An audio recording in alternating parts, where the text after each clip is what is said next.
Mimi naitwa Freddy Thomas Loan. Ni mwanafunzi wa chuo hiki cha TIA Mwanza hapa. Niko mwaka wa 3 nasoma kozi ya shahada ya manunuzi na ugavi. Leo hii nimewaletea ubunifu wangu unaitwa FemiGuard Disposing Machine. FemiGuard Disposing Machine, yani historia yake nyuma ni kwamba ipo katika kuendana na mazingira ya kumkomboa mwanamke pamoja na mazingira kwa ujumla, kulinda mazingira. Sababu gani?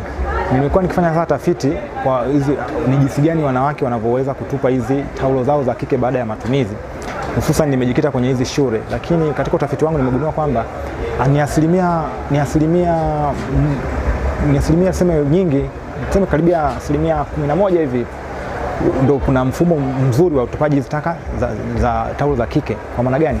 Sasa hivi wanatumia njia ya kuziweka kwenye dustbin ambazo kila msichana anaziweka pale, na kuna mtu maalum kwa ajili ya kufanyaje, kwenda kuzidump. Sasa hatujui kule kwenye kudump wanaenda kuzidump wapi, lakini vitu vyote wanaenda kumwaga kwenye nini, kwenye mazingira, which moja inaharibu nini, mazingira. Lakini pia ambao wanasema wameboresha hizi mifumo, wengi wanatumia kwenye kuchoma pia bado pale inakuhitaji kuni, inahitaji pia hiyo kuni, unachafua mazingira, bado kuna moshi, bado kuna harufu, bado unakuta pale. Lakini pia nimegundua sana wanawake wanapata sana stress nyingi sana kwenye napokuja swala kudump hizi pads au hizi taulo za kike.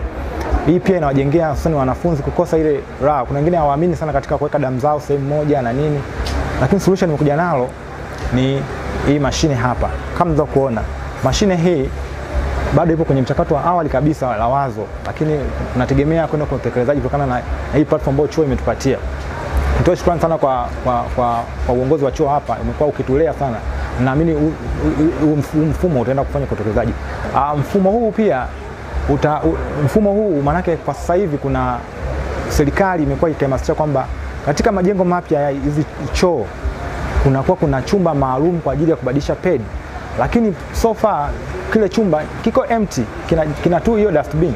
Sasa mfumo huu utaenda kukaa kwenye hivyo vyumba ambavyo government inakuwa ikiemphasize viwepo, kwa maana kwamba mfumo huu kiwepo mle ndani, msichana yoyote ambaye atakuwa anakutumia ataenda kuweka pedi yake ile, mfumo utaenda kuchakata ile pedi, maana yake si ni mbichi, utakuwa unaikausha. Ukishaikausha inakuwa kwenye mfumo mgumu au solid, ambapo kuna mfumo maalum pia wa kuvunja ile taulo ya kike kuja kwenye small particles, ambazo kuna sehemu itakuwa unakrikiwa, unashuka moja kwa moja kwenye Simtek ambayo itakuwa ni maalum kwa ajili ya hizo pedi.